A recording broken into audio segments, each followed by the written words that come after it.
Oh? What's going on here? Let us begin.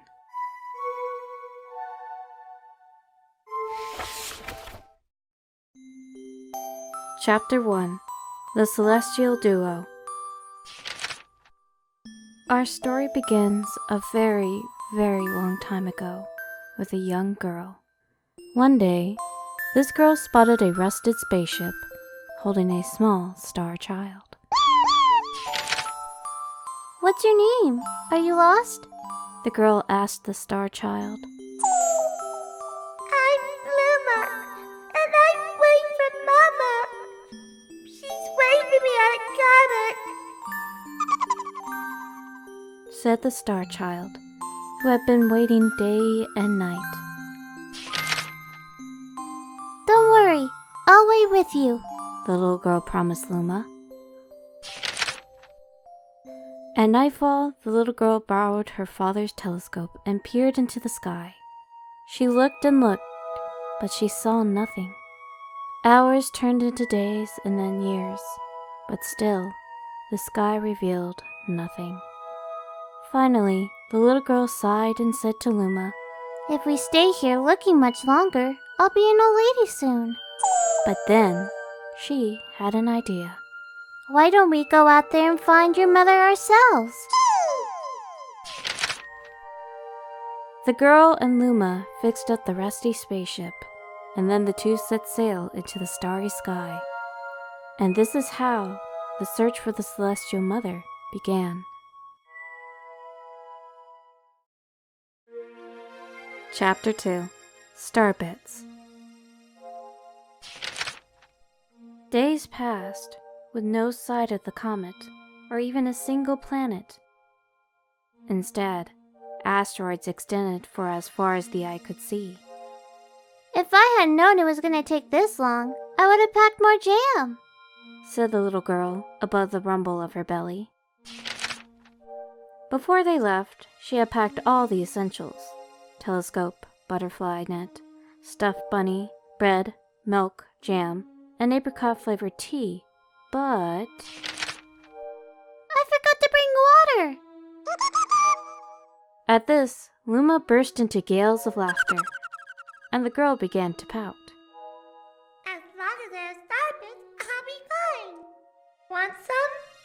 The little girl couldn't stay mad after hearing this.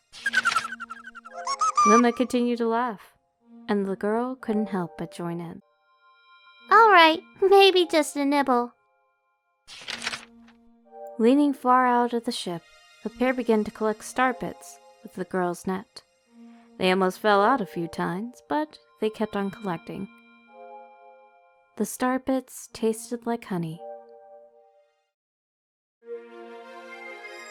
Chapter 3. The Comet. A beam of light pierced through the ship's window. Thinking it was the morning sun, the girl peered through the window, only to find a turquoise blue comet shimmering at her. The little girl shook the sleeping Luma awake and shouted excitedly, "We have to get to that comet!" The pair descended on the comet, and they found it was made of ice. They looked high and low, but Luma's mother was nowhere to be found. Exhausted, the little girl sat down with a flop, utterly unable to take another step. "Look!" Peering down at the icy ground, where Luma was pointing, the girl suddenly noticed clusters of starbits encased in the ice. "Pretty good, huh? Finding starbits is my specialty," said Luma, beaming. "There's ice here, but it's so warm. I bet there's water here too." The two decided to stay on the comet for a while. Riding the turquoise comet, the pair continued their search for Luma's mother. Chapter 4. The Dream. One night, the girl dreamed about her own mother. "Where are you going?" she asked her mother's retreating back. Without turning, her mother replied, Don't fret, dearest. I'm not going anywhere. I'm always watching over you, like the sun in the day and the moon in the night. A wave of sadness washed over the girl. What about it when it rains and I can't see the sun or the moon? Her mother thought for a moment before responding. I will turn into a star in the clouds and wait for your tears to dry. When she awoke, the girl's face was damped with tears. You have star bits in your eyes, Said Luma to the girl. Wiping her face, the girl replied, These are tears, not star bits. I'm crying because I'll never see my mother ever again. At this, Luma began to cry too. Mama. Mama.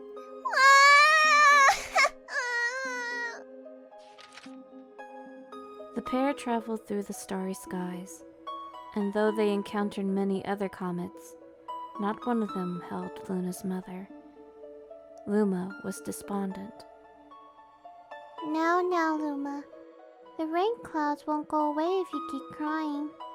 The girl said, giving Luma a squeeze. I'll give you a present if you stop. The girl closed her eyes and said gently, I'll take care of you. with these words, she felt a small spark in her heart.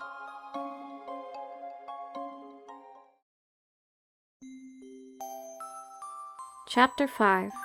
Home. The kitchen will go over here, and the library will go over there. The girl said busily to herself. We'll put the gate here. Ever since the girl took Luma under her care, she had been bustling about at a feverish pace. It's a lot of work, but it's worth it to make a happy home. It turned out that star bits weren't the only thing buried in the ice. There were tools and furniture, unlike any they had ever seen, and the girl used them to build a home. Looking at the completed house, Luma remarked, Don't you think it's awfully big for just the two of us?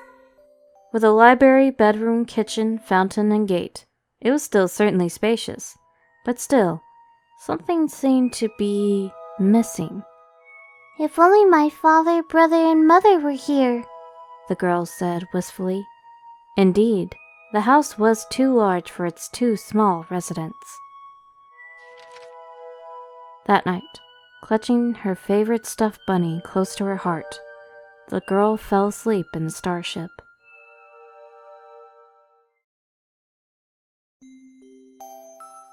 Chapter 6. Friends. Then one day, while the girl sat sipping tea, a tiny apricot-colored planet appeared on the horizon. From the planet, another Luma of the same color emerged. Do you two know each other? The girl asked the two Lumas gleefully. Despite the girl's excitement, they seemed uneasy. The two Lumas neither drew closer nor backed away from each other.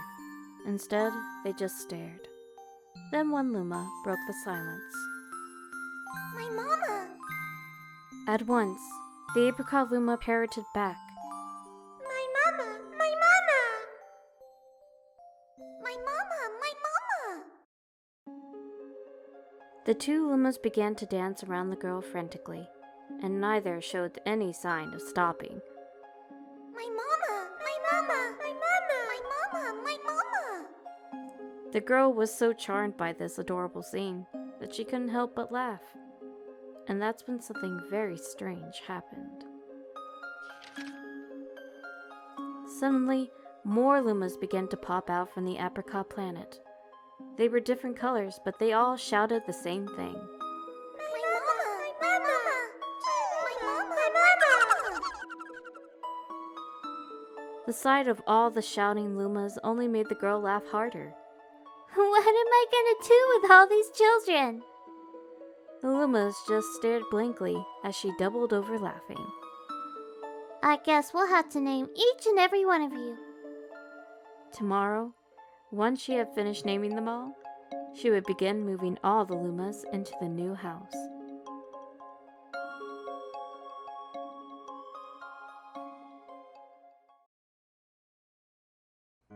Chapter 7: The Telescope. After seeing their 100th comet, a sudden thought popped into the girl's head. I wonder if my home planet is still as blue as it was. That's when she remembered her father's telescope. Peeking into the telescope, a tiny blue dot floated into sight. It was smaller than a star bit. How strange. It's so far away, but it feels so close. She twisted the knob of the telescope, and the blue dot grew until she could make out a grassy hill knotted with flowers. It seemed very familiar to her. Zooming even closer, a terrace on the hill came into view. I used to go stargazing there when I lived on my home planet.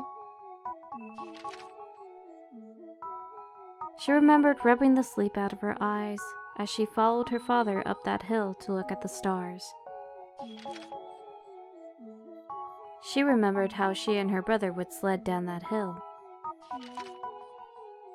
She remembered having picnics with her mother on that hill on bright and windy days. I want to go home. I want to go home right now. The girl burst into tears, and the Lumas didn't know what to do. I want to go home. I want to go back to my house by the hill. I want to see my mother. The girl was shouting now, her face wet with tears. But I know she's not there. I knew all along that she wasn't up there in the sky because she's sleeping under the tree on the hill. The girl's cries echoed through the stars, and a hush fell over the area.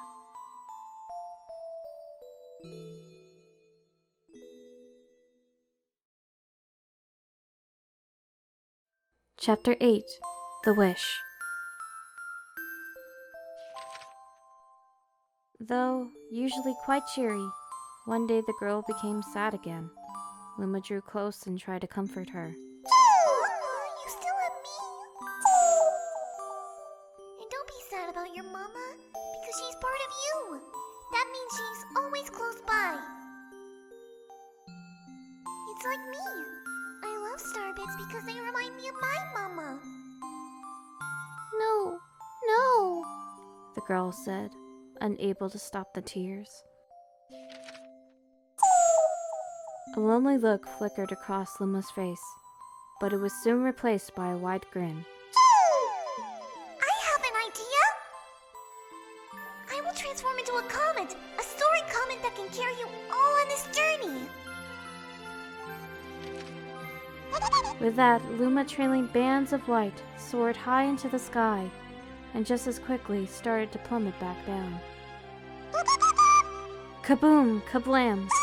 The ground shook, and a bright light poured into the crater that the Luma had created. The bands of light twisted together to form a comet tail, and then Luma emerged, reborn as a comet.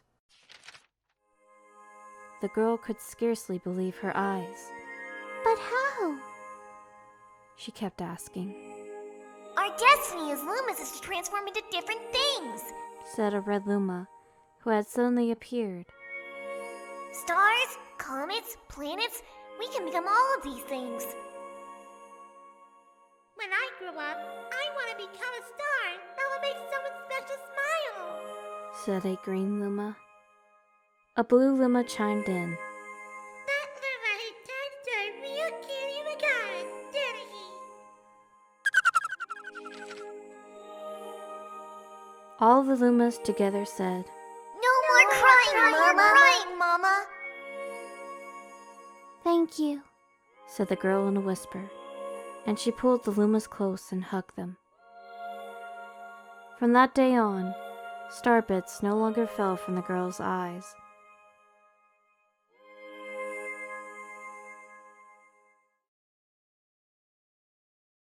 Final chapter: Family. With its many Lumas and telescopes, the comet was quite a sight to behold. The girl and the Lumas were proud to call it home. At a welcoming party for a new Luma, the girl gathered everyone in the kitchen and said in a louder voice than usual, Alright everyone, let's make a cake. A cake sprinkled with star bits. Then it will be a star cake. The Lumas excitedly began to gather the ingredients.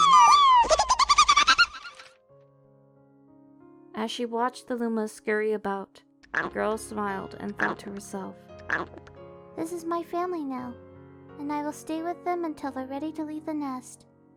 And when they do leave, I'll see them off with a smile. Because that's what makes a mother happiest. That night, when the girl lay down to sleep, a soft light enveloped her and reminded her of the blue planet she once called home. But it would be nice to return home once every 100 years or so, to nap in my favorite sleeping nook. The comet carrying the Lumas and the girl continues on its journey to this very day. With more family members in tow that can be counted, it's said that the comet visits the girl's home planet once every 100 years, its proud white tail glittering in the sky. The end.